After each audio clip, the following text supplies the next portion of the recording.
Hari ini kita mau sharing nih tentang gimana sih dapetin YTB khususnya buat buat jurusan kedokteran ya kan. Nah, hari ini ada 2 narasumber kita. Yang pertama ada Kak Tegar dan yang kedua ada Kak Rino di sini. Pertama-tama mungkin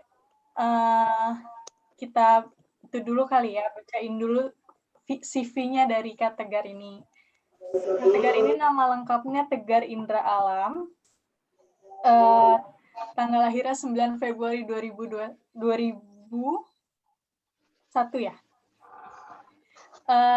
Bentar lagi ulang tahun nih Kak Tegarnya. Terus hobinya Kak Tegar sendiri adalah olahraga, masak, dan membaca. Terus pendidikan formalnya dulu Kak Tegar ada di SD Negeri Mataram, SMP Negeri Mataram, SMA Negeri Mataram, sampai pernah kuliah di Universitas Mataram, jurusan farmasi, dan sekarang memutuskan buat ngambil kedokteran di Turki.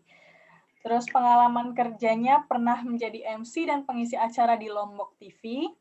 Pengalaman organisasinya pernah pengisi acara peringatan Hari Anak Nasional tahun 2016, anggota Olimpiade Bahasa Jerman, anggota Paduan Suara, Rekvar Paskibra Sekolah, Ketua 4 Pilar Tahun Ajaran 2017-2018, dan ada beberapa prestasi juga nih yang udah Kak Tegar dapetin, seperti juara favorit UNRAM Choir Competition tingkat provinsi tahun 2016, juara 2 UNRAM Choir Competition tingkat provinsi tahun 2017, juara 1 Lomba Cerdas Cermat 4 Pilar MPR RI tingkat kota tahun 2017, juara 3 Lomba Parade Cinta Tanah Air tingkat provinsi tahun 2017, dan awardee beasiswa YTB 2020. Nah, kita langsung aja ya tanya ke Kak Tegar. Halo, Kak. Halo semua. Kita langsung aja nih, Kak. Udah banyak nih pertanyaan yang diajuin sama teman-teman. Nah, salah satu pertanyaan yang paling menonjol adalah sebenarnya apa sih, Kak, kriteria dari YTB? Kriteria supaya kita bisa masuk YTB. Oke. Mungkin kalau saya bisa screen share langsung bisa ya? Kak Bella mungkin bisa dipindahin.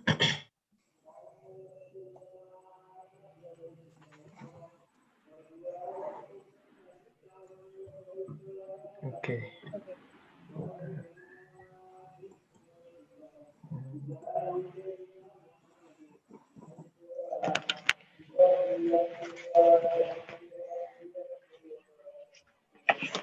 Kira-kiranya udah kelihatan atau belum ya? Udah, Kak. Oke. Tadi untuk pertanyaan pertama kan kriteria wardi YTB itu seperti apa ya? Iya. Nah ini sebenarnya kita bisa mengacu juga dari websitenya dari TBBC, dari Turki Burslari. Di sini ini kelihatan nggak? Kelihatan ya? Kelihatan, Kak. Kelihatan. Nah ini di sini kalau untuk tahap awal sih, kalau untuk kriteria sebagai wardi YTB itu kita harus juga merhatiin ininya basic kriterianya, seperti misalnya academic grades-nya. Misalnya untuk S1 itu 70%, ada 75%, ada juga khusus untuk yang pendidikan kedokteran sama yang kedokteran gigi sama farmasi kalau salah itu harus nilai 90. Itu memang syarat awal yang harus bisa dilewatin. Terus yang kedua, age limit kan kayak sepertinya sudah pada semua. Untuk age limit biasanya itu kan ada batas-batasnya itu untuk S1 biasanya kan di bawah 25, ada di bawah 30 untuk S2, terus di bawah 35 untuk S3-nya. Nah, terus untuk dokumen lainnya. Terus kriteria selanjutnya sebagai wardi YTB itu di sini ada nih yang di shortlisting ini bagaimana sih konsistensi kalian dalam memilih jurusan. Itu bisa jadi suatu pertimbangan juga bagi penguji dari YTB. Terus bagaimana kejelasan dari letter of intent kalian.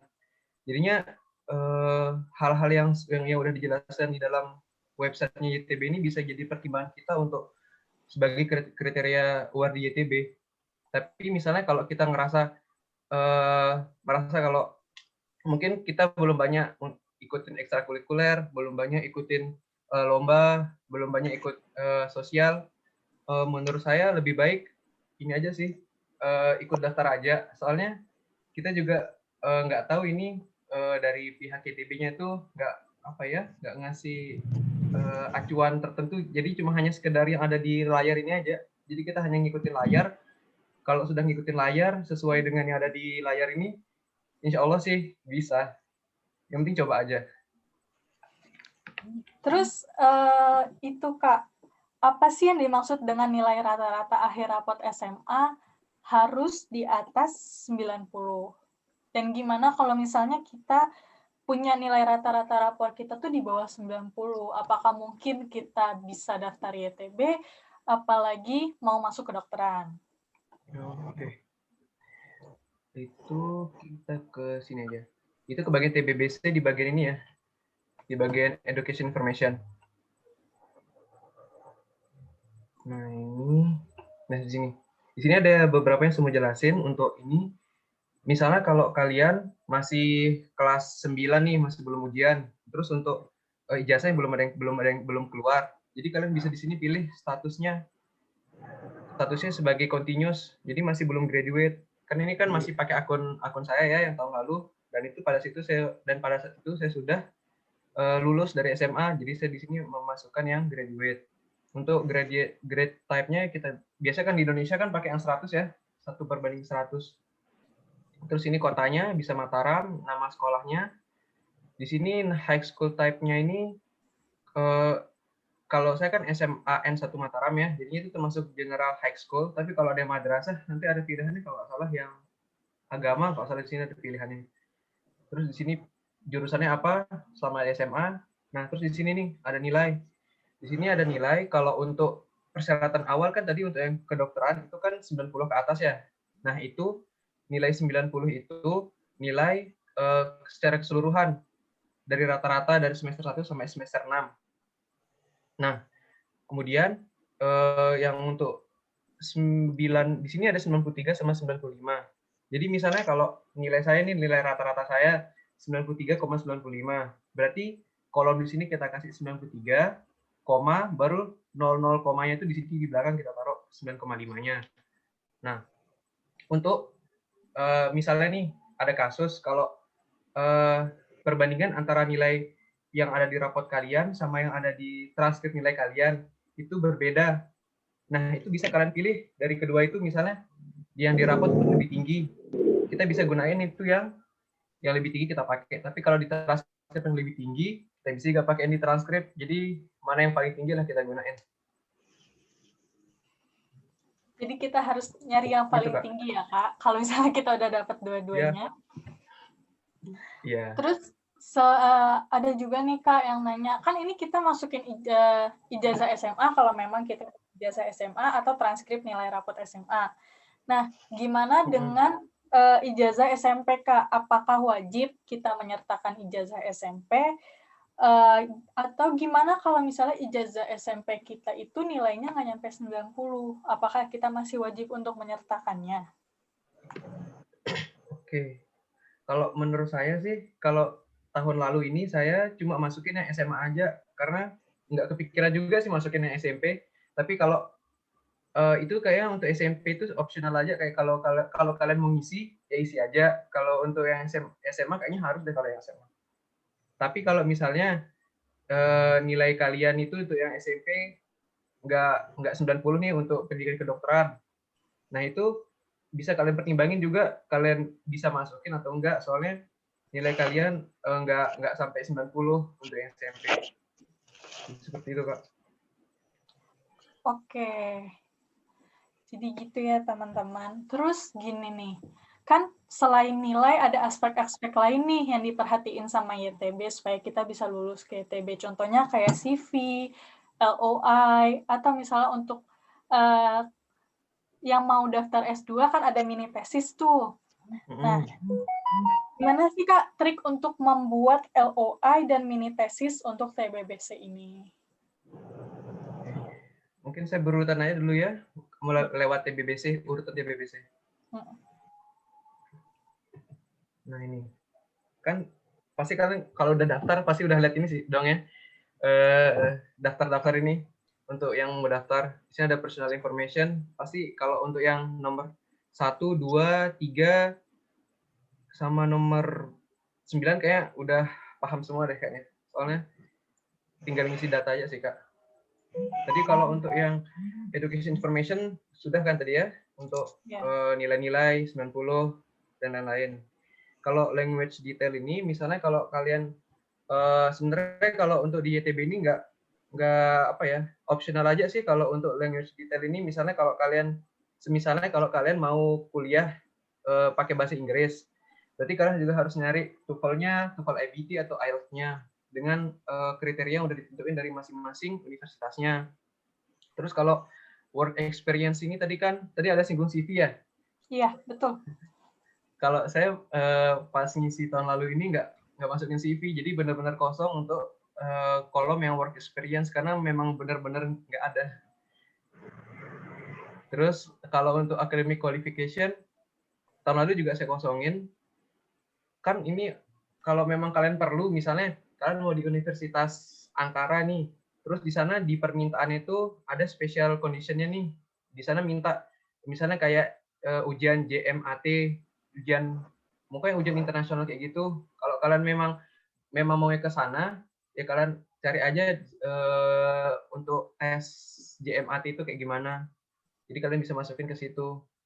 Terus kalau untuk social activities ini, kalau yang award itu misalnya kalau kalian ikut lomba bisa kalian masukin di situ. Kalau tahun lalu saya cuma masukin di social activity ini cuma 2 karena waktunya memang benar-benar mepet banget Kak. Soalnya iya, jadi benar-benar di akhir tanggal saya ngumpulin tanggal 20 Februari. Jadi nggak bisa semuanya apa ya, nggak bisa semuanya masuk kayak volunteer activity-nya sama award-nya, jadi cuma beberapa aja. Jadi masing-masing di award 1, di voluntary 1. Jadi maksud saya biar dua-duanya masuk lah, di award masuk, di kolomnya juga masuk. Jadi itu pertimbangan saya. Terus? Tapi gimana nih Kak, kan nggak semua dari kita berkesempatan untuk punya masing-masing sertifikat itu ya. Nah, jadi kadang kan ada yang belum berkesempatan untuk dapetin sertifikat voluntary atau award, jadi terkesan minim sekali dalam hal itu. Nah, gimana tuh? Kadang kan yang kayak gitu bingung, aduh harus ngisi apa nih di social activities-nya? Itu baiknya gimana ya, Kak? Ini kasusnya itu nggak punya award sama sekali, nggak pernah ikut organisasi atau bagaimana Kak? Gitu ya? Iya, jadi dia misalnya kurang ikut organisasi, belum berpengalaman dalam hal itu, jadi belum ada sertifikatnya nih Kak, belum dapat, nggak ada. Kalau gitu sih mendingan kalau memang benar ada, misalnya kalau ada nih sekecil apapun itu, ya masukin aja. Misalnya sertifikat nih pernah ikut seminarnya mungkin seminar besar yang bisa mempengaruhi kalian bisa masukin ke situ, kalian jelasin. Di sana kan ada description box-nya gitu kan. Nah, di sana kalian bisa jelasin. Misalnya kalau kalian ikut OSIS nih, terus kalian ikut yang membuat suatu acara. Nah, di sana kalian bisa masukin ke volunteer activity. Jadi apapun yang kalian lakukan itu ya masukin aja. Pokoknya sekecil apapun itu kontribusi kita, masukin aja ya kan Kak? Ya, karena bukan cuma social activity saja yang diperhatiin, misalnya LOI-nya bisa diperhatiin juga, misalnya terus jurusannya juga bisa diperhatiin. Jadi masih banyak peluang bisa kita untuk ikut YTB gitu. Nah gitu, jadi buat teman-teman yang ngerasa kayak aku kan kurang gitu, jangan patah semangat karena pasti ada jalannya. Iya. Insya Allah. Terus lanjut lagi nih Kak, habis itu kan ada LOI ya? Oh ya, LOI ya. Kita bahas ke LOI. Sebentar.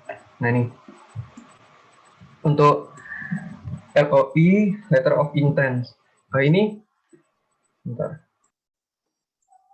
Kalau untuk Letter of Intent ini, menurut saya ya, pas saya nyusun itu, kan di Letter of Intent itu kayak ada permintaan ya, dari YTB itu seperti apa. Ada 3 pertanyaan kalau nggak salah. Di sini, jadi kalian tuh harus pahamin benar permintaan YTB dalam LOI itu maunya kayak gimana.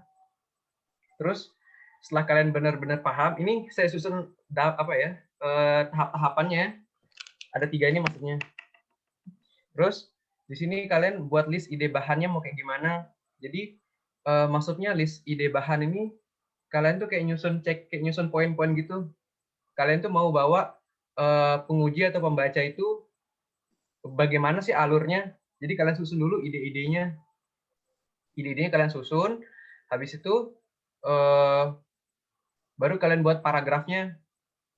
Habis itu dalam buat idenya itu harus hati-hati juga, karena apapun yang kita tulis di dalam letter of intent itu kita juga harus bisa pertanggungjawabin, misalnya kayak gitu.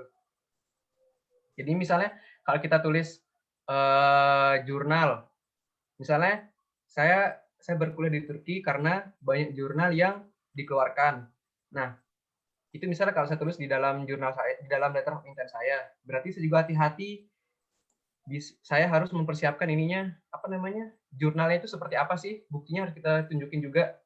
Jadi kita harus, apapun yang kita bicarakan di dalam LOI itu harus kita bisa bertanggungjawabin. Terus di sini nih saya bakal ngasih ini deh kayaknya. Bentar. Ini letter of intent yang saya buat tahun lalu ya. Mohon maaf kalau ini warna-warni. Ini kan untuk letter of intent yang pertama ini ada 3 pertanyaan ya.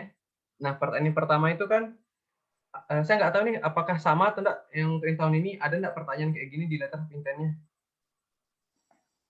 Kayaknya ada kayaknya ya. Mungkin ada. Tapi bahas aja deh ya. Nah, ini di sini kayak ada your, ada ya? Ya, ada Kak. Oke. Berarti yang pertama ini ada kan di sana dibilang untuk di letter of intent itu your academic and social experience relating the field you want to take an education. Jadi di sini saya kayak bagi ke dalam 4 poin di sini, yang warna kuning, hijau, biru sama warna pink ini untuk satu jawaban untuk ini, untuk pertanyaan dari your academic and social experience. Nah, di sini saya bilang in academic experiences I had joined the 3 extracurricular and I had achieved great result in many of competition. Di sini saya tuh kayak ingin memberitahu kepada pengujinya itu secara umum kalau saya sudah ikut 3 ekstrakurikuler ini dan mengikuti beberapa kompetisi. Nah, kompetisi ini kan sudah kita masukkan ke dalam social activities kan, jadi nggak perlu kita jelasin lagi. Terus di sini sebenarnya kan ekstrakurikuler saya tuh nggak ada yang berhubungan ya sama pendidikan kedokteran. Coba ya perhatiin. Semuanya kayak misalnya kayak 4 pilar, paskibra, sama yang kayak paduan suara, itu kan nggak relate sama sekali kan sama pendidikan kedokteran, tapi harus cari cara supaya ekstrakurikuler itu relate sama field yang bakal kalian ngambil. Jadi saya kepikiran buat ini, seperti misalnya gini, I'm very thankful for doing this extracurricular because they can improve my soft skill. Misalnya seperti apa soft skill-nya itu, misalnya dari 3 ekstrakurikuler itu saya jelasin, ada yang bisa understanding and finding solution, reminding thing well, building discipline, making decision in under pressure, communicating in teamwork, and giving opinion in the public. Nah, ini kan secara tidak langsung saya itu menjelaskan bahwa ekstrakurikuler saya ini bakal berhubungan dengan kuliah kedokteran saya yang ada di Turki. Secara tidak langsung kita baru ngasih tahu seperti itu. Terus, nah selain kita juga ngasih bahan seperti ini, kita juga jelasin, besides, I had social experiences on National Children's Days as a committee in 2016. And then 2019, I had social activity for sharing happiness with orphan, and I had participated as committee on program plan of action in which aim to teach child from kindergarten how to wash their hand and compare the organic and inorganic waste. Jadi di sini selain kita ngasih tahu akademik, kita juga ngasih tahu sosial kan. Nah, sosialnya itu kita harus buktiin juga, misalnya seperti apa sih sosial yang kita lakukan. Jadi buktinya itu jelas gitu loh. Jadi benar-benar kita bukan sekedar ngomong kalau kita itu ikut sosial. Jadi bisa juga dicantumin ke dalam LOI-nya apa aja sosial yang telah kita lakukan. Terus di poin yang selanjutnya itu poin terakhir, saya bilang di sini kayak lebih penekanan dari semua paragraf ini, dari semua yang warna kuning, hijau, biru ini. Jadinya saya tekanin, these academic and social experiences that I have will very useful for my education on medicine. Jadi kan benar-benar jelas ini bahwa benar-benar apa ya, mendeskripsikan kalau apa yang saya lakukan ini benar-benar akan bermanfaat untuk kuliah saya selanjutnya di kedokteran. Itu untuk pertanyaan pertama ya, di letter of intent. Wah, hebat banget ya kategori ini. Jadi setiap partnya harus bikin pengujinya untuk lebih yakin lagi bahwa saya ini pantas loh buat dapetin YTB. Iya. Jadi apa ya, benar-benar ngalir aja susunnya, tapi buat yang pembacanya itu benar-benar yakin sama kalian gitu. Lanjutnya untuk pertanyaan yang kedua dari letter of intent. Di sini letter of intent itu pertanyaan kedua itu ada your reason for choosing Turkey for study. Nah, sebenarnya kalian juga bisa pelajarin di websitenya TBBC, Turki Bursary, kan ada kayak ngejelasin pendidikan Turki kayak gimana, itu bisa juga kalian jadiin bahan. Menurut saya sih kayak gitu. Tapi kalau untuk di letter intent yang saya buat tahun lalu, di sini yang mulai dari sini nih. I have chosen Turkey as my place for study because Turkey has higher quality of education. As we know that Turkey government really prioritize all about education. It can be proved by this Turkey Bursary Scholarship. Jadi di sini kayak sedang ngasih pernyataan umumnya. Nah, buktinya apa? Di sini ada bahwa Turki itu memang benar-benar memprioritaskan pendidikan. Sebagai contohnya Turki Bursary Scholarship.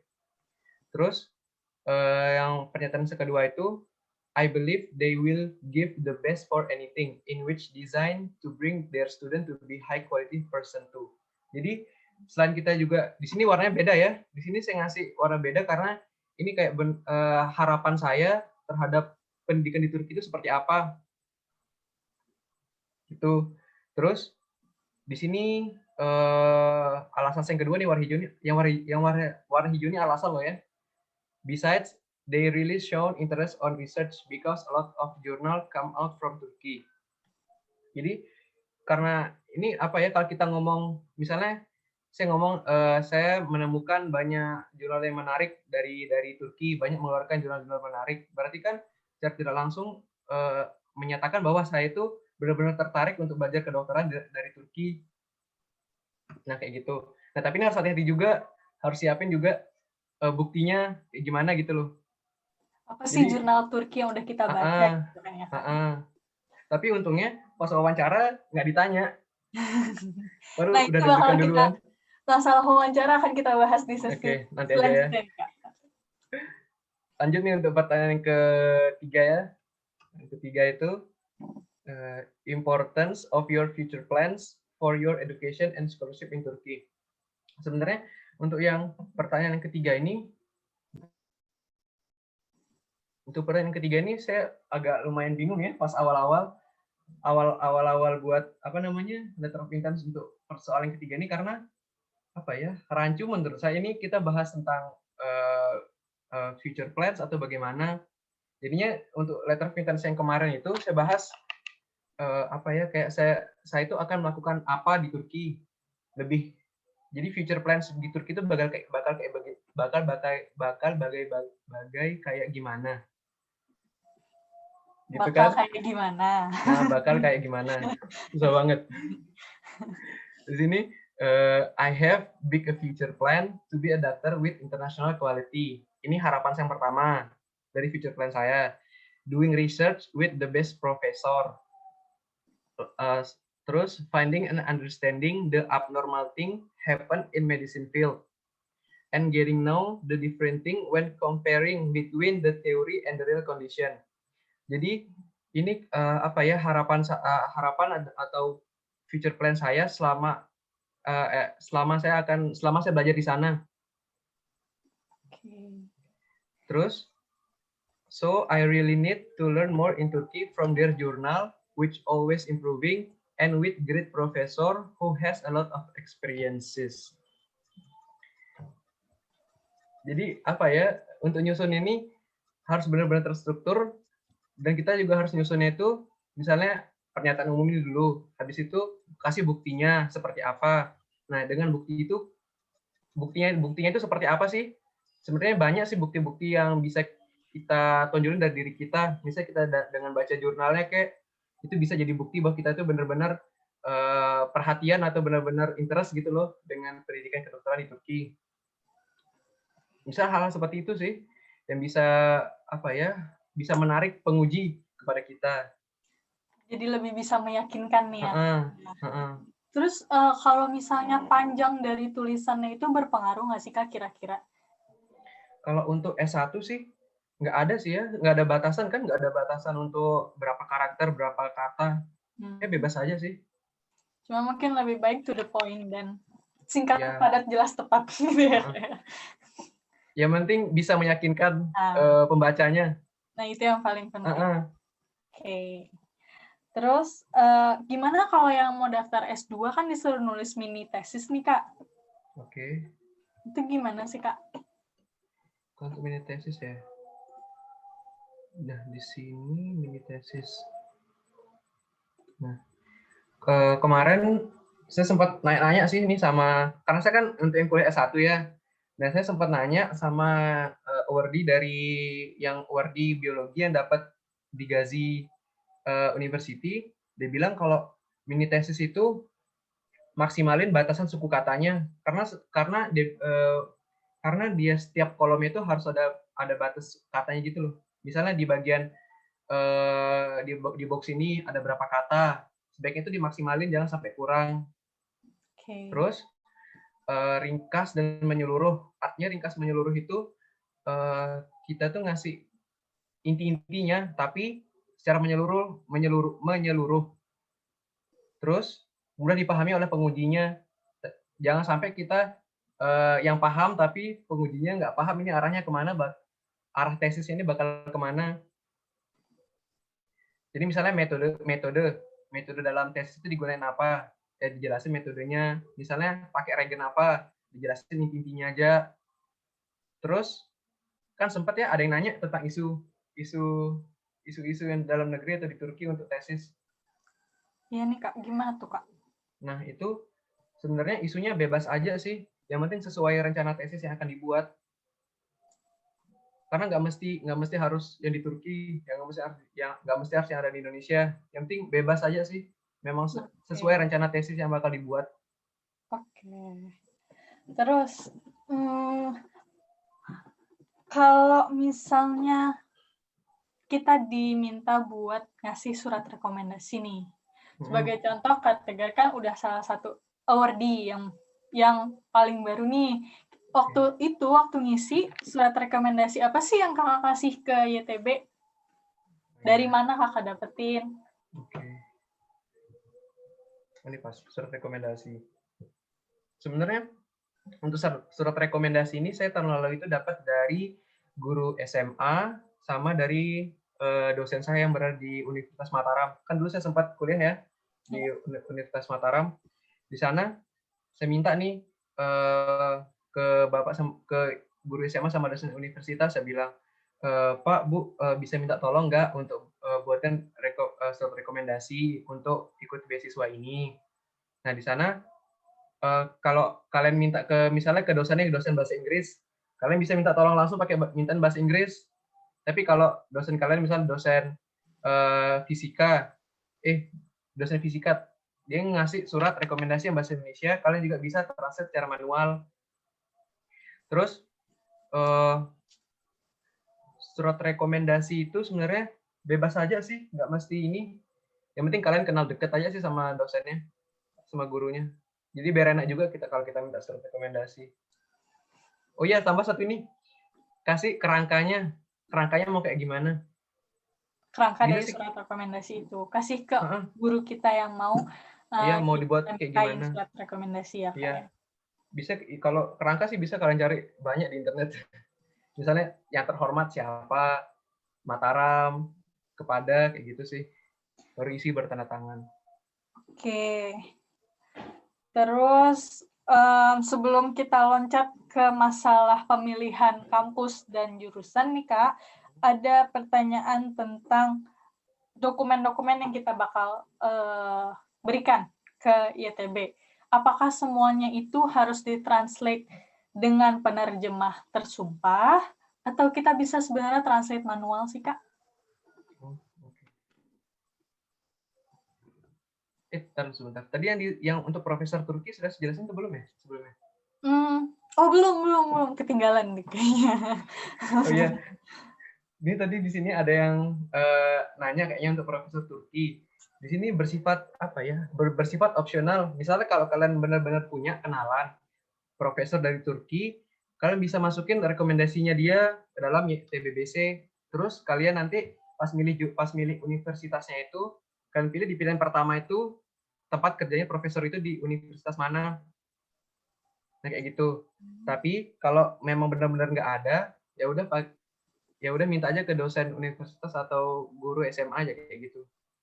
Karena ada kasus juga ada yang dia itu punya profesor Turki kenalan, tapi karena memang bukan rezekinya, dia nggak dapat beasiswa YTB.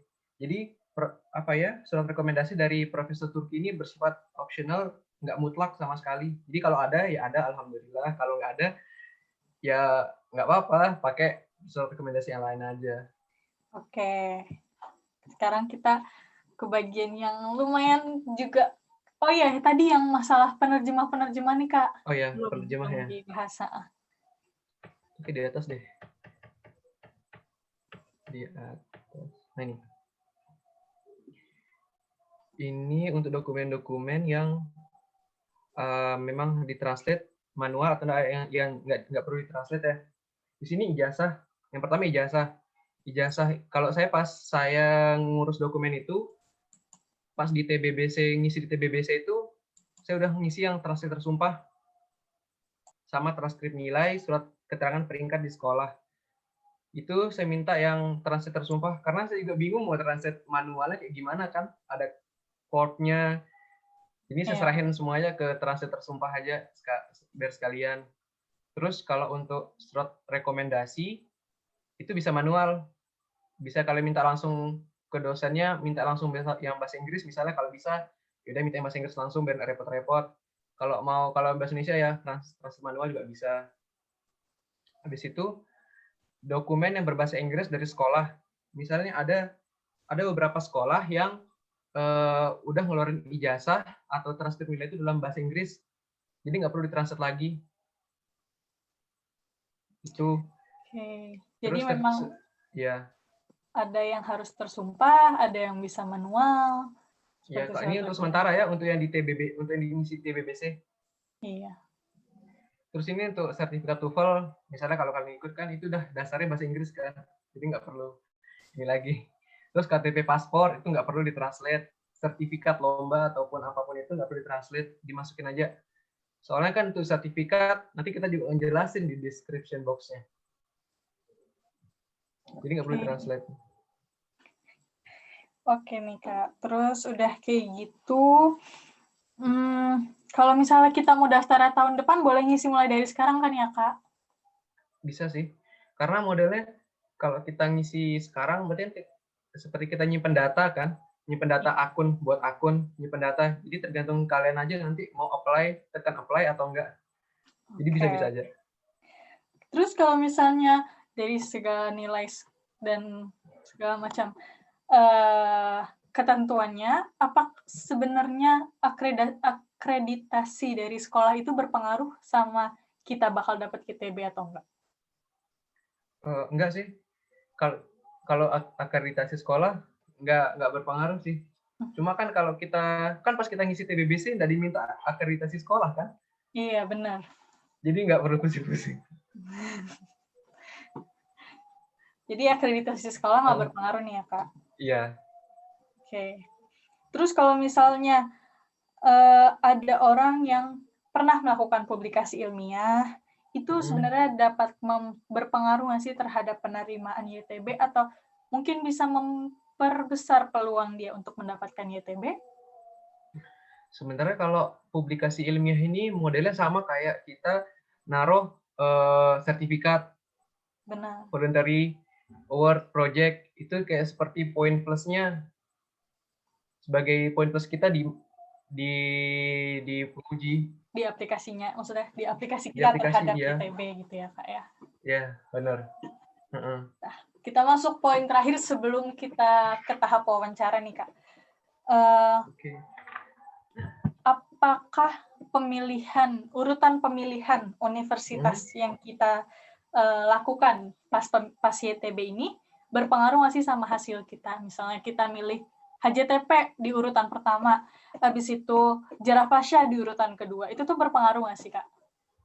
Oke, berarti ini masuk ke ini ya, ke universitas sama jurusan ya? Iya. Nah, di sini.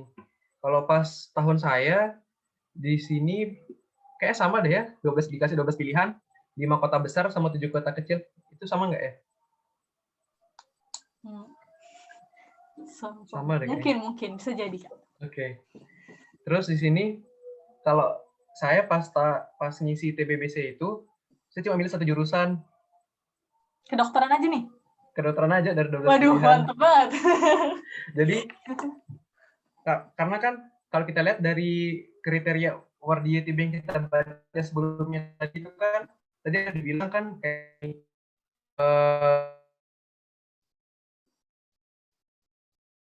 saya cuma benar-benar milih cuma satu doang. Tapi ada juga teman saya yang milih beda-beda jurusannya nih. Nah, itu ditanya juga di wawancara nanti.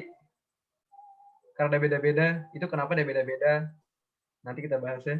Habis itu, jadinya konsistensi memilih hanya satu jurusan itu menurut saya sih penting sekali sih. Jadi mungkin lebih ketahuan kali, oh nih orang benar-benar serius nih pengen jurusan ini. Iya, benar-benar. Jadi lebih meyakinkan. Nah, benar sekali. Jadi benar-benar apa ya, pengujinya itu memandang kita tuh benar-benar serius dalam jurusan ini, nggak kemana-mana. Setia gitu ya. Ya, di sini ada saya kasih link ya. Nah, link ini apa ya? Isinya itu ini misalnya kalau kalian mau nyari jurusan apa aja sih yang ada di YTB, yang ngasih YTB itu ngasih jurusan apa aja, program apa aja, nanti kalian bisa klik di link ini. Jadi kalian bisa milih jurusan itu apa aja. Terus kalau untuk universitas tadi ada singgung ini ya, urutan universitas. Nah, itu sebenarnya kalau urutan itu dia itu berpengaruh terhadap prioritas kalian. Jadi YTB itu ngelihat prioritas kalian itu kayak gimana. Misalnya di pilihan pertama ini nggak bisa, ternyata ada YTB bilang nggak bisa nih, misalnya YTB nggak bilang nggak bisa. Berarti pilihan kedua diseleksi lagi di pilihan kedua ternyata nggak bisa. Jadi pilihan ketiga, jadi modelnya kayak gitu. Jadi dia itu berpengaruh kepada apa ya, universitas yang bakal kalian dapetin urutannya. Jadi susun benar-benar universitas kalian itu sesuai ke apa ya, kepinginan kalian itu kayak gimana. Keinginan kalian itu kayak gimana. Di sini kalian juga bisa lihat sih, kalau mau susun universitas berdasarkan rankingnya, bisa kalian lihat di sini, di link di sini nanti di URAP Turki. Kalian bisa lihat sih kalau mau nyusunnya. Soalnya tahun lalu saya nyusunnya tuh ngacak, bener-bener ngacak karena nggak tahu kan harus buat kayak gimana. Tahun lalu Kak Tegar dapat pilihan keberapa, Kak? Kayaknya ke-7 deh di Mersin. 7, oh, mantap. Oke, terus kalau misalnya kita mau milih universitas yang berbasis internasional, kelasnya itu bahasa Inggris atau gimana tuh, Kak? Oke.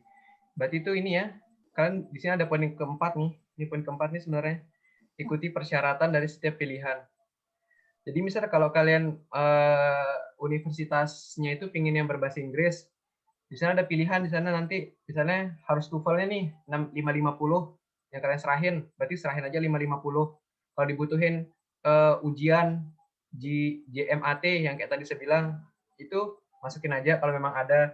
Tapi kalau TOEFL kalian kurang atau kalian nggak punya tes ujian yang kayak tadi, kayak JMAT, tes internasional itu, berarti pilih aja universitasnya itu yang nggak perlu special condition yang kayak gitu. Jadi kita ambil aman aja karena sudah disyaratin TOEFL-nya segini sama special condition-nya kayak gini. Jadi kalau nggak memenuhi, sebaiknya jangan dimasukin.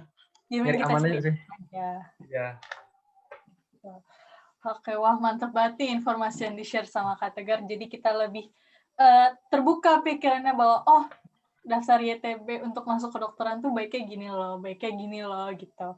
Nah, terus setelah semua rangkaian pendaftaran ini kita lakukan, kan kalau misalnya alhamdulillah kita dipanggil untuk wawancara, kita akan diwawancara nih Kak. Nah, kira-kira pertanyaan apa aja sih yang waktu itu Kak Tegar pas wawancara tuh ditanyain supaya teman-teman di sini juga bisa terlatih untuk speakingnya gitu. Oke, wawancara ya. Sebenarnya ini saya kasih perantara dulu ya. Sebenarnya di wawancara itu random banget pertanyaan yang bakal ditanyain. Tapi itu pasti randomnya itu pasti diakibatin dari kalian ngarahnya itu bakal kemana. Oke. Jadi kalau kita misalnya kita tuh mau giring pembahasan ini kemana. Jadinya kalau kita giringnya ke sini, pasti nanti pengujinya itu bakal ngejar terus ke situ-situ terus. Ngejar, maksudnya tuh kayak nanya-nanya terus ke bagian yang kalian bahas. Jadi kalian juga harus hati-hati juga kalau mau wawancara. Mana yang wawancara? Nah, di sini. Untuk wawancara itu, kalian biasanya H-1 itu bakal dikasih kayak semacam invitation gitu, Google Meeting.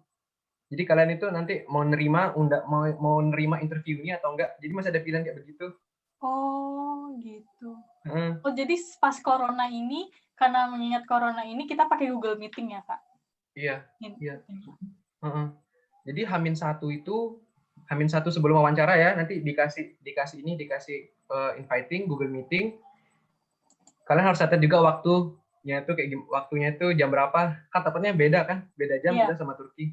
Nah, itu harus diperhatiin juga. Terus sama pas wawancara, itu ada kendala tempat wawancara. Saya kan wawancara di rumah ya. Nah, itu pas maghrib dapatnya. Nah, itu pas lagi azan maghrib gitu. Jadi usahain cari tempat yang benar-benar benar-benar sunyi. Terus sampai pengujinya itu bilang, itu suara apa ya, kok banyak suara masuk, dia bilang kayak gitu, kata pengujinya. Dia bilang, oh ya mohon maaf, saya bilang kayak gitu kan, mohon maaf soalnya ada masjid di dekat rumah saya bilang kayak begitu. Terus pengujinya bilang, oh ya pantesan kok saya agak familiar ya sama suaranya. Orang azan deh. Jadinya harus benar-benar nyari tempat yang benar-benar sunyi lah, biar enak juga. Itu di wawancaranya pakai bahasa Inggris ya, Kak, ya? Oh iya, pakai bahasa Inggris. Jadi kalian nanti datangnya itu 15 menit sebelum waktunya. Harus sudah waiting di dalam ruangan itu. Jadi kalian nunggu nanti kalau memang udah benar-benar waktunya, baru nanti pengujinya buka ruangan kayak gitu, baru mulai. Nah, terus kalau untuk wawancara, saran saya sih kalian ini sih mempelajari summary-nya. Summary itu nanti kalau kalian sudah selesai nge-apply semuanya udah selesai, nanti kalian bakal dapat summary-nya gitu. Summary itu nanti kayak satu dokumen yang ngisi semua ringkasan di TBBC kalian. Nanti di sana kan kalian kayak pelajarin letter of intent kalian, pelajarin mini tesisnya, karena mereka bakal nanya yang nggak jauh-jauh dari sana, dari surat rekomendasi kalian.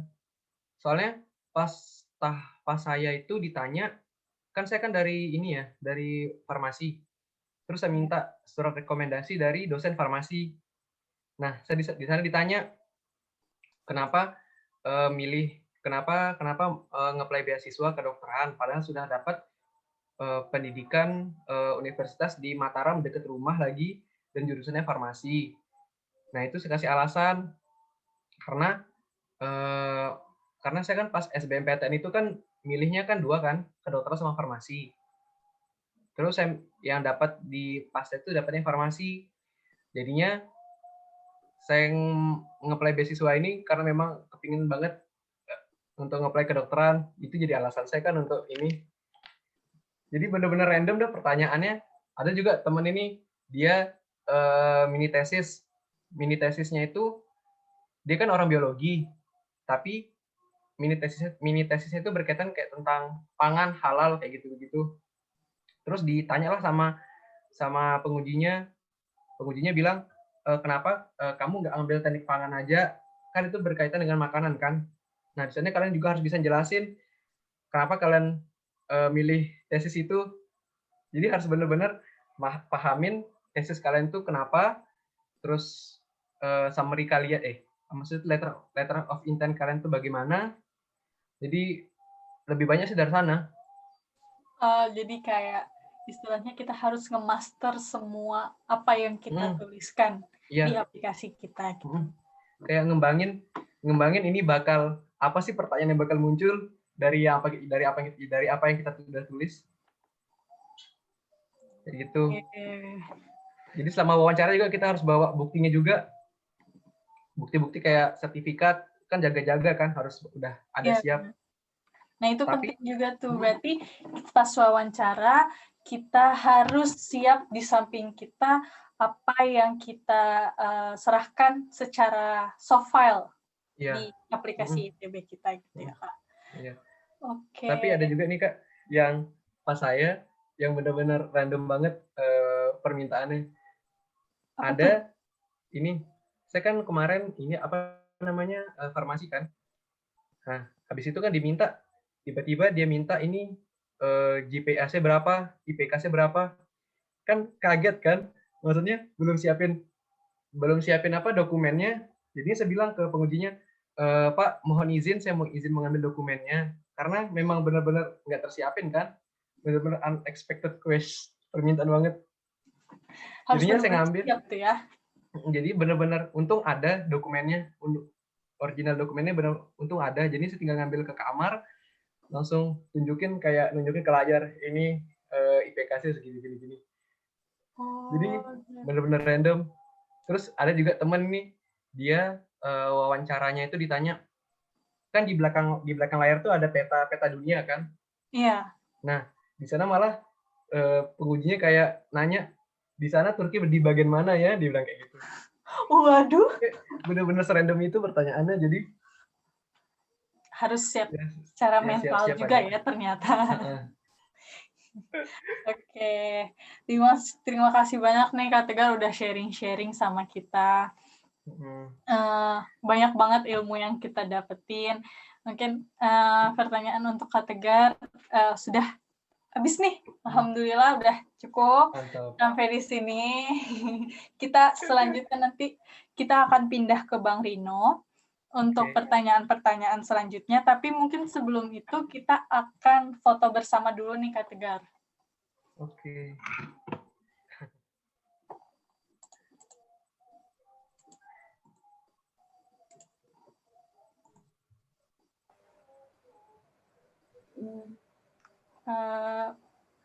Maaf Kak, itunya screen share bisa tak keluar dulu ya?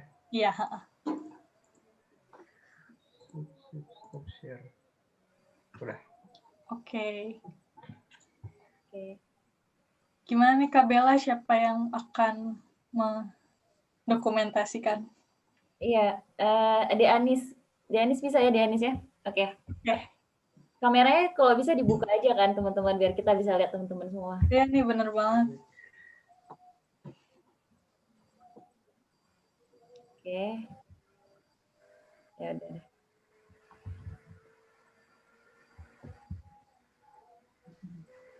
Masya Allah. Banyak adik-adik online ya Kak Bella semua nih. Aduh.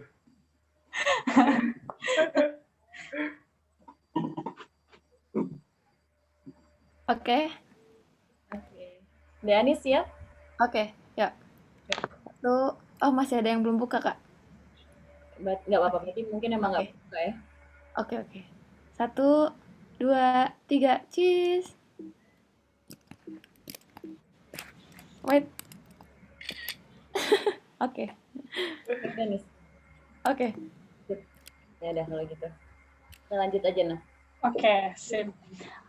Selanjutnya, sebelumnya makasih banyak lagi nih untuk Kak Tegar yang udah sharing banyak banget ilmu supaya kita sama-sama. kayak kiat-kiat buat kita dapetin YTB. Terus selanjutnya mari kita lanjutin ke Abang Rino. Sebelumnya saya akan membacakan CV dari Bang Rino. Jadi namanya adalah Abang Rino Gautama. Beliau kuliah kedokteran di Koja Eli University dan merupakan award di YTB tahun 2015. Lahir di Tobo Ali 7 April 1997. Nah, Bang Rino juga punya beberapa prestasi seperti juara 1 Olimpiade Astronomi tingkat kota tahun 2013, juara 1 Olimpiade Astronomi tingkat kota dan provinsi tahun 2014, peserta Olimpiade Sains Nasional tahun 2014, peserta Parlemen Remaja 2013, dan Ton Paskibraka Kota Pangkal Pinang 2013, dan merupakan Wakil Ketua OSIS SMA N1 PKP tahun 2013 sampai 2014. Kita sapa aja langsung. Halo Bang Rino. Halo, apa kabar semuanya? Alhamdulillah. Rino, apa kabar? Baik, alhamdulillah. Oke. Jadi Bang Rino udah berapa tahun nih Bang di Turki? Udah hampir 6 tahun berarti ya Bang? Iya, udah hampir 6 tahun, kurang beberapa bulan lagi nih. Widih, udah mau selesai nih, udah mau jadi dokter Rino. Iya, hampir. Insya Allah. Amin. Langsung aja ya Bang, ini untuk pertanyaan tentang kayak persiapan keberangkatan ke Turki, itu kita mulai. Seperti misalnya ada yang nanya nih Bang, kalau kita sudah diterima di YTB, misalnya kedokteran gitu, apakah kita pas terbang dari Indonesia ke Turki langsung kuliah, misalnya orang itu sudah ada lembaga bahasa Turki yang jadi dia sudah sempat belajar bahasa Turki gitu Bang sebelumnya di Indonesia. Nah, pas nyampe di Turki kira-kira bisa langsung kuliah nggak sih Bang? Jadi nantinya di pilihannya itu kita bakal milih gitu. Ya pas kita lulus, apakah kita itu ingin mengikuti placement test atau enggak. Jadi placement test itu semacam kayak tes kemantapan bahasa Turki. Nah, jadi bagi kita yang sudah belajar bahasa Turki, jadi sudah jago intinya, sudah level C1 misalnya. Nah, nantinya setelah kita datang ke sini, kita itu akan mengikuti ujiannya Sedelik Sınavı namanya, bahasa Turki. Jadi kalau kita lulus ujian itu, kita akan mendapatkan sertifikat dan kita bisa langsung kuliah menggunakan bahasa Turki ya. Nah, bagi misalnya yang sudah belajar bahasa Turki terus mendapatkan sertifikat, nah harus dilihat dulu apakah sertifikatnya itu berlaku atau enggak di Turkinya sendiri. Apakah ada semacam apa sih namanya sertifikat yang bisa diverifikasi gitu keabsahannya. Nah, dari situ kalau misalnya sudah dicek, sudah diverifikasi bahwa sertifikat yang kita dapatkan di Indonesia itu sendiri ataupun di Turki, misalnya kita belajar bahasa Turkinya itu sendiri di Turki kita sudah persiapan. Nah, kalau misalnya sertifikatnya itu berlaku, maka pada saat kita di Turki kita bisa langsung kuliah. Oh gitu. Itu. Jadi untuk teman-teman yang mungkin bingung nih, udah berapa sih level bahasa Turki? Jadi level bahasa Turki itu ada 6 ya Bang ya? Sampai Ya, C2 kan ya? Ada A1, A2, B1, B2, C1, C2. Dan biasanya ketentuan universitas untuk kita bisa kuliah di bahasa Turki itu C1 ya Bang? Iya, J1, benar. Kalau misalnya kuliahnya itu bahasa Inggris Bang, apakah kita akan harus ikut placement test, misalnya bahasa Inggris dulu, atau kita bisa langsung masuk karena kita punya sertifikat misalnya, gitu. Dan bagaimana dengan bahasa Turki orang-orang yang kuliah bahasa Inggris di sini? Apakah kita masih harus belajar bahasa Turki? Nah, itu tergantung sama jurusannya dan juga kampusnya. Jadi pada saat kita mendaftar di ITB-BC itu kita bisa menyatakan sertifikat IELTS ataupun sertifikat TOEFL yang BCA ya. Nah, apabila kita punya sertifikat itu dan kita mendaftar ke jurusan yang bahasa pengantarnya bahasa Inggris, maka ya kita bisa, kalau misalnya sertifikatnya itu diterima, kita bisa saja langsung kuliah menggunakan bahasa pengantar bahasa Inggris. Tidak perlu lagi untuk mengikuti TOMER ataupun kayak persiapan bahasa Turki. Nah, maka dari itu tergantung juga sama keabsahan dari sertifikatnya sendiri dan juga jurusan dan kampus di tempat kita akan belajar. Apakah di sana bahasa pengantarnya bahasa Inggris ataupun bahasa Turki. Nah, di situ. Nah, bagi yang bahasa pengantarnya bahasa Inggris dan diterima, ya tidak perlu lagi untuk mengikuti persiapan bahasa Turki. Tapi tentu saja untuk kedokteran kayaknya memang untuk dianjurkan menggunakan bahasa Turki untuk belajar. Soalnya pada tahun keempat, 5, 6 itu bakal full Turkish semuanya. Soalnya pasien yang akan kita tangani itu adalah mereka yang tidak bisa berbahasa Inggris. Jadi bahasa yang digunakan sehari-harinya itu adalah bahasa Turki. Nah, baik misalnya kita belajar bahasa Turki, misalnya kita bahasa pengantarnya di kelas belajarnya bahasa Inggris. Tapi menurut pengalaman dari beberapa sumber juga itu tidak akan mencukupi untuk nantinya bahasa Turki yang akan digunakan pada tahun keempat, 5, 6. Jadi sangat dianjurkan sekali untuk belajar bahasa Turki. Seenggaknya belajar bahasa Turki sampai ke tingkat J1 dan juga beberapa terminologi akademik. Oke, jadi sangat dianjurkan untuk mahasiswa dan mahasiswi kedokteran untuk menguasai 2 bahasa ya Bang, bagi yang pengantarnya bahasa Inggris gitu. Benar. Terus kalau misalnya gini Bang, kita mau berangkat nih dari Indonesia ke Turki. Ada nggak sih perlengkapan spesifik yang harus disiapkan sebelum keberangkatan ke Turki? Misalnya, apakah di Turki diwajibkan untuk membawa laptop dari rumah, Bang? Ya, untuk itu kita bawa komputer dari rumah juga bisa harusnya. Bawa komputer, kulkas, TV juga bisa kalau mau. Oke, Bang. Jadi ya kalau punya laptop yang mending dibawa aja. Soalnya di Turki nanti bakal kesulitan untuk nyari laptop bagaimana. Jadi kalau ada ya bawa aja. Ini beberapa barang-barang yang esensial yang sekiranya akan menunjang proses pembelajaran kita ya dibawa aja. Yang perlunya aja. Kalau bahan-bahan dapur esensial nggak tuh, Bang? Nah, itu sejak sekali. Soalnya di sini tuh susah sekali nyarinya. Oke. Bawa bibit cabai kalau mau. Nah, iya. Dan Indomie ya, Bang ya? Karena rasanya berbeda. Berbeda kali itu rasanya. Nggak bisa itu makan. Oke, terus habis itu kita bahas nih Bang untuk kehidupan di Turki. Kalau misalnya kita di Turki, sistem penilaiannya seperti apa sih Bang untuk jurusan kedokteran? Untuk penilaiannya, misalnya di kampus tempat saya belajar ya. Jadi untuk kedokterannya itu kita menggunakan sistem penilaian yang skalanya 100. Itu untuk kedokteran. Tapi nanti di transkrip nilainya ataupun di diplomanya itu akan dikonvert ke bentuk yang 4. Nah, jadi sistem pembelajaran sini sendiri kita menggunakan sistem komite ataupun di Indonesia itu mirip dengan blok ya. Nah, dan setiap di akhir komite itu bakal ada ujian. Ya, dan ujiannya itu akan tetap saja berskala 100 semuanya. Dan untuk passing grade-nya itu di setiap universitas itu berbeda-beda. Misalnya kalau di Kocaeli University itu misalnya 65 passing grade-nya. Jadi kalau yang di bawah 65 ya bakal mengulang. Mengulangnya itu kan biasanya dalam setahun ada 7 komite ya Bang? Itu tergantung sama tahunnya. Dari tahun 1, 2, dan 3 itu berbeda jumlah komitenya. Oke. Jadi yang harus 65 itu yang tadi Abang bilang misalnya di Universitas Abang nih harus 65 itu harus dalam setahun kah rata-rata nilainya dari semua komite atau gimana tuh Bang? Jadi untuk di kampus Bang sendiri misalnya di kelas 1 itu ada kalau nggak salah ada 6 komite ya waktu zaman Abang dulu. Nah, di setiap komite itu kita akan ujian dan ujiannya itu jadi nilai di setiap komite itu apabila di total semuanya itu dan juga ditambahkan dengan ujian final nantinya harus berjumlah 65. Nah, cuman di kampus Abang, apabila nilai rata-ratanya itu di atas 80 ataupun di atas 80, maka tidak perlu lagi mengikuti ujian final. Tapi bagi yang nilainya di bawah 80, maka akan mengikuti ujian final. Nah, perhitungannya adalah total daripada rata-rata nilai komite dari 7 ujian yang diujiankan tadi akan ditotalkan, dirata-ratakan, itu akan dijumlahkan dengan nilai ujian final nantinya. Jadi 60% adalah ujian nilai rata-rata ujian komite, 40% itu adalah nilai dari ujian final.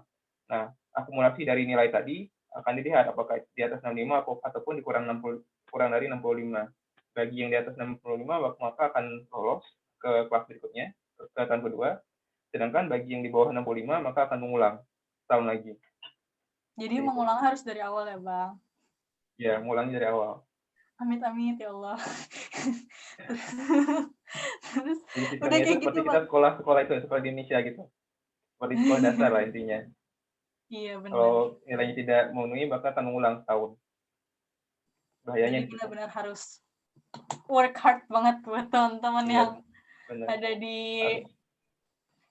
jurusan ini. Terus udah kayak gitu,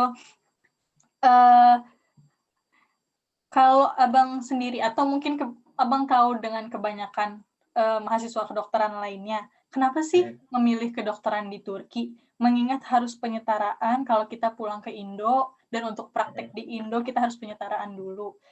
Apakah sebenarnya pendidikan dokter di Turki itu lebih advance, lebih baik dibanding pendidikan di Indonesia? Karena misalnya dilihat dari Q's World Rank University, universitas di Turki itu sebenarnya hampir sama dengan di Indo, Bang. Gimana nih, Bang, penjelasannya? Sebenarnya logikanya gini aja, kita belajar kedokteran di mana aja, materi yang kita pelajari itu sama. Kita akan belajar anatomi, belajar mikrobiologi, belajar biokemistri, semuanya akan sama. Apa yang kita pelajari semuanya tergantung sama kita juga sebenarnya. Jadi yang membuat satu universitas itu bagus atau enggaknya tergantung sama mahasiswanya, bukan nama universitas itu sendiri. Jadi kalau misalnya kamunya pandai belajar, kamunya rajin, ya nggak peduli kamu sekolah di mana, maupun kamu sekolah di Zimbabwe sekalipun, ya kamu tetap aja akan mendapatkan ilmu yang sama dengan mereka yang sekolah di London, maupun mereka yang sekolah di Cambridge ataupun di Harvard. Gitu. Jadi yang menjadi pertimbangan, jadi dulu waktu mendaftar sama sekali tidak melihat apa sih namanya Q-rank tadi ya, yang pada waktu itu kayak belum terpikir. Jadi intinya kenapa pengen di Turki, karena ketika kita belajar di tempat yang berbeda di luar negeri, maka akan mendapatkan pengalaman yang lebih dibandingkan kita kuliah ataupun sekolah di tempat kita sendiri. Gitu. Akan ada saja yang berbeda. Lebih dari cara kita berpikir, karena di sini kan kita juga bertemu dengan orang-orang baru, dengan kultur yang baru. Kita akan bertemu dengan pola pikir yang berbeda. Maka dari itu kayak cara kita berpikir, cara kita bersosialisasi semuanya itu akan berbeda dibandingkan kita sekolah di negeri sendiri. Akan selalu ada nilai lebih dimanapun kamu belajar. Untuk kedokteran sendiri memang agak susah ya. Soalnya kalau ketika balik Indo itu akan penyetaraan. Maka dari itu harus benar-benar dipikirkan. Apabila tidak mau diribetkan dengan proses penyetaraan, ya bisa saja untuk melanjutkan karir di Turki. Tapi kalau misalnya mau ribet, ya silakan untuk balik. Seperti itu. Jadi pasti ada sesuatunya lah ya, Bang. Pasti ada sesuatu yang berbeda. Iya. Yang dirasain. Selain keluar dari comfort zone kita juga kan ya di Indo. Terus dan udah kayak kenapa milih di Turki itu karena beasiswa. Iya. Sekolah-sekolahnya gratis kan. Jadi ya itu jadi salah satu alasan utama dibandingkan di Indonesia harus bayar kan. Iya benar. Gratis gitu. Ngomong-ngomong soal beasiswa nih Bang, kan YTB sendiri ngasih uang bulanan nih, bahasa kasar ya, ke kita uang bulanan.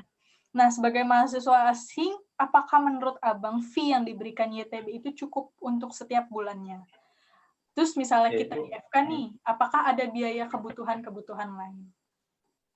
Ya, itu biaya personal ya, cukup atau enggaknya itu relatif sekali. Misalnya misalnya kalau misalnya kalian tuh sering pakai skincare tiap bulan, tiap minggu itu, ya itu cukup nggak cukupnya, kayaknya lebih nggak cukup ya. Tapi kalau hanya memiliki kayak kebutuhan basic aja, kayaknya itu sudah lebih dari cukup ya. Soalnya kan kalau kita lolos beasiswa ITB, akomodasi juga ditanggung kan. Jadi kita tinggal di asrama, sana juga kita dapat makan siang, makan sarapan dan makan malam gitu kan. Jadi ya untuk jajan-jajan di luar kayaknya cukup aja. Tergantung kebutuhan personalnya gimana.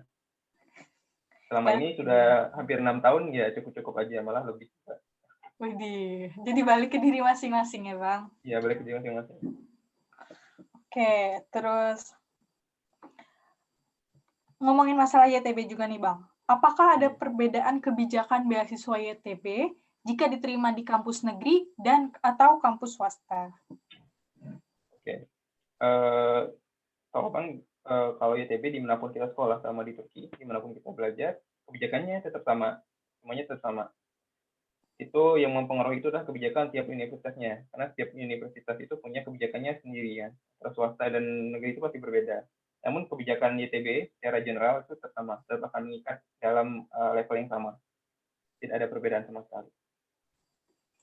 Oke, setelah kita misalnya nanti selesai nih Bang kedokteran, kayak Abang nih udah mau selesai kedokterannya di Turki, dan Abang adalah salah satu award di YTB, nanti pas balik ke Indo, apakah kita harus memberikan kontribusi tertentu?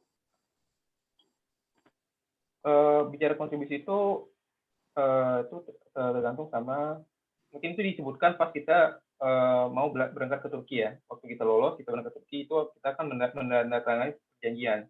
Jadi intinya kita diharuskan untuk balik untuk berkontribusi. Ini sebenarnya itu tidak ada keharusan, karena beberapa pengalaman dari teman-teman juga yang lain, ada yang telah melanjutkan karirnya di sini, gitu. Ada yang stay di sini. Jadi apakah kita disuruh balik atau enggak, ya itu tergantung sama niat kita masing-masing. Apakah kita di sini itu sudah kerja ataupun kita punya tujuan yang jelas tuh, ya kita bisa aja stay di sini. Namun setelah kita menyelesaikan studi, nanti kita akan dikasih waktu kalau nggak salah 6 bulan apa setahun gitu, untuk memberitahu YTB untuk menotis mereka bahwa kita itu sudah menyelesaikan masa studi dan kita itu ingin balik. Nah, nanti kita akan diberikan tiket pulang. Nah, tapi biasanya kalau kita stay di sini dan kita tidak menotifikasi YTB, maka hak kita untuk memperoleh tiket pulang itu tadi akan pasti kosong, akan gugur. Kita nggak akan mendapatkan tiket. Oke, jadi sebenarnya kita dapat 2 hak tiket ya Bang, hak tiket berangkat dan hak tiket pulang. Tapi kalau misalnya melebihi jangka waktu yang diberikan oleh YTB, ya hak pulang itu akan angus gitu ya kan Bang? Iya. Oke. Nah, terus nih Bang, ada satu pertanyaan terakhir. Jika saya sudah menyelesaikan sarjana keperawatan, kemudian berniat untuk mencoba melanjutkan ke Turki, apakah ada rekomendasi universitas yang tepat untuk menerima sarjana keperawatan, tetapi menerapkan beasiswa juga? Untuk bicara universitas yang tepat, itu sebenarnya semua universitas di Turki itu sama ya, mereka dibentuk dengan standar yang sama. Yang membedakan ya yang mana yang paling banyak menerbitkan jurnal, palingan itu yang paling menentukan, dan mana yang lebih tua. Biasanya kalau universitas di Istanbul, Istanbul University, kayak Cerrahpaşa, itu bisa jadi tempat yang paling baik mungkin, ataupun Boğaziçi University, itu adalah top 10 untuk sekolah yang punya jurusan kesehatan. Untuk keperawatan sendiri ya dilihat dulu apakah ada jurusan yang sekiranya nyambung dengan jurusan keperawatan itu sendiri untuk S2-nya.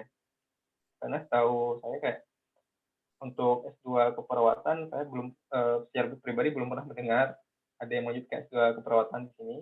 Tapi mungkin saja bisa dilanjutkan dengan jurusan yang berhubungan dengan kesehatan. Mungkin kayak jurusan public health yang untuk jurusan S2-nya, dan jurusan yang semacamnya epidemiologi. Itu mungkin bisa. Oke. Wah, jadi begitulah teman-teman kehidupan di Turki. Apakah fee-nya cukup balik ke kita masing-masing, dan apa sih yang sebenarnya kita dapetin di Turki, atau misalnya kuliah di luar negeri lainnya. Makasih banyak Bang Lino buat ilmu yang sudah dibagikan kepada kita semua. Sekarang mungkin buka sesi pertanyaan, Kak Bella? Iya, oke.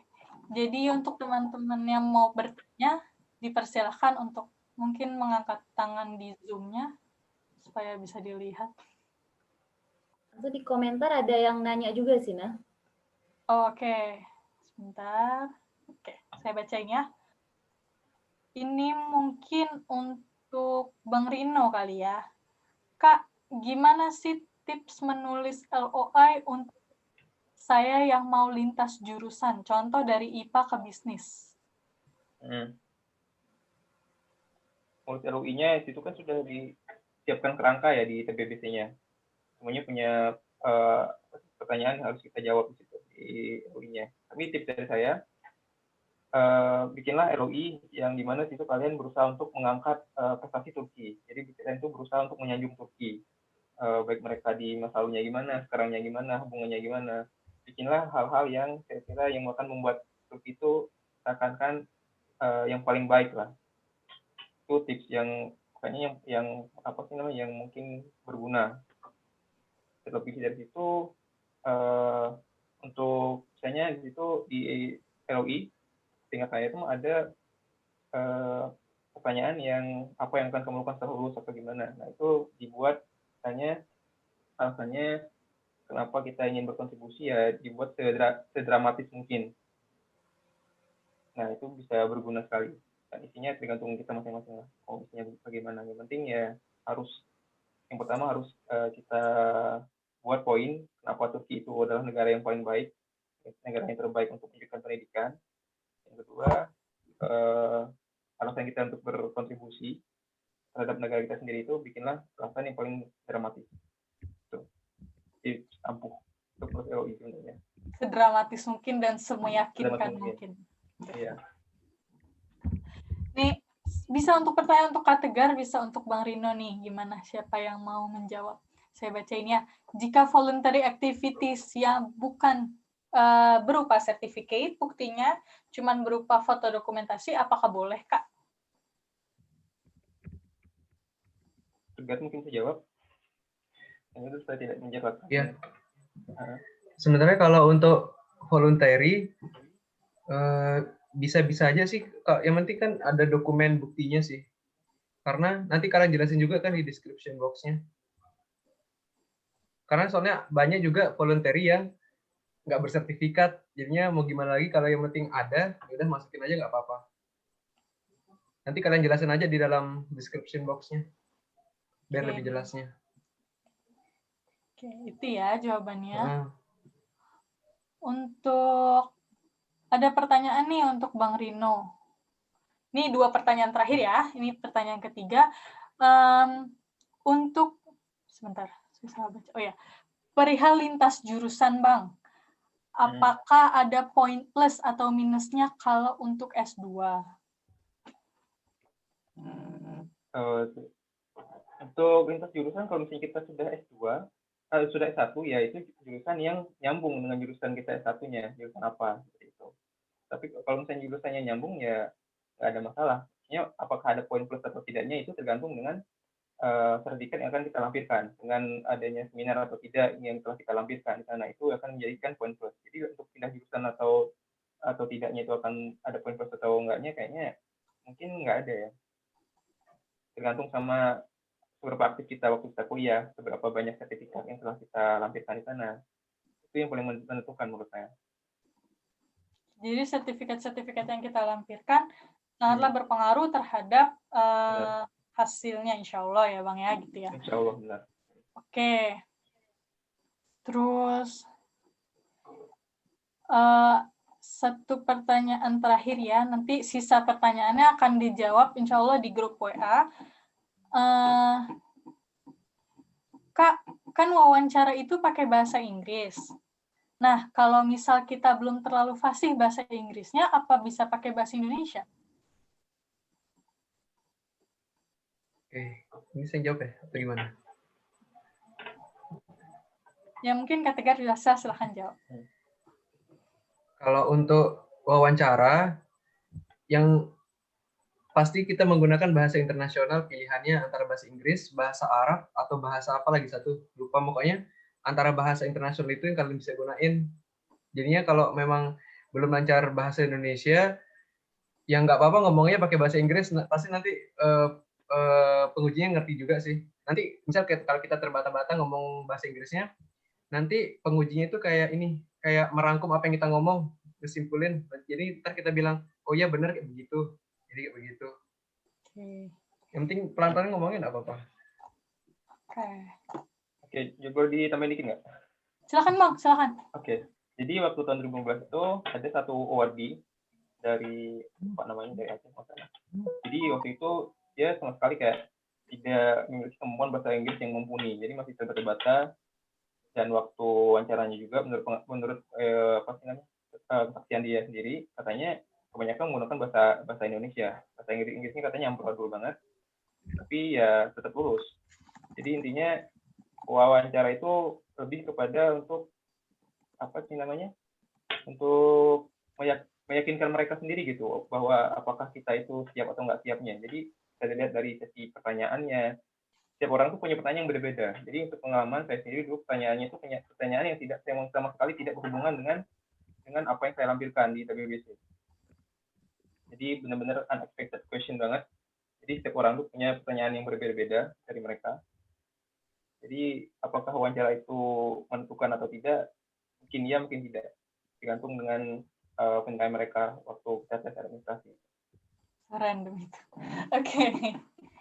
Oke. Jadi nanti untuk pertanyaan-pertanyaan yang lainnya mungkin akan dilanjutkan di grup WhatsApp. Untuk yang belum bergabung di grup mungkin nanti akan dimasukkan ya Kak Bella? Iya, nanti akan kami masukkan ya. Iya, oke. Itu silakan di chat aja kakaknya untuk bisa dimasukkan ke grup WA lagi. Untuk Kak Tegar dan Bang Rino, terima kasih banyak atas semua yang udah di-share sama kita hari ini. Bisa ditutup kali ya, Kak? Kita kayaknya mau foto ulang. Nah, soalnya tadi kita baru foto yang di slide pertama. Kita lupa foto yang di slide kedua. Yang oke. Kita foto ulang ya. Iya, oke, sip. Ada di Anis yang ini, fotografer kita. Oke, teman-teman yang mau buka kamera dipersilakan. Oke. Kita ulang dari slide pertama dulu ya. Oke. Oke. Ya. Ya bebas. Jangan tegang kali. Oke. 1, 2, 3. Oke, aku lanjut ke slide 2 ya. Ya. Oke. Belum pada buka nih. Oke. Ini slide 2 ya. 1. Oke. 1, 2, 3.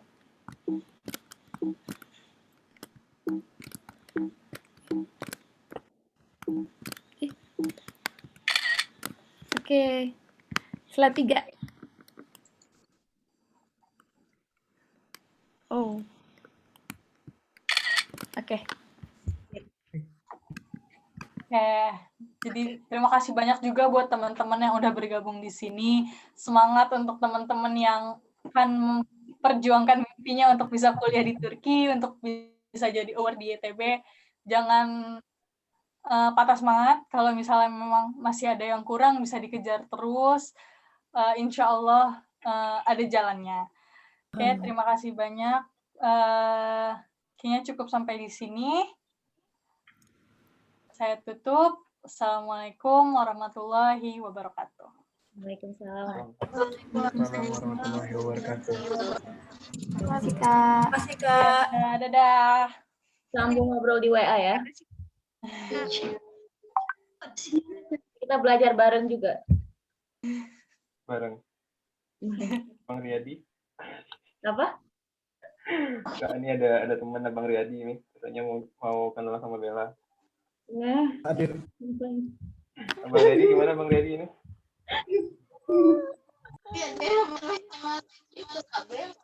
Hah? Kenalan sama Kak Bella cowok.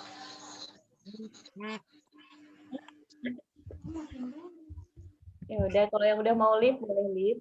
Ini berarti kakak stop recording ya? Iya, Kak.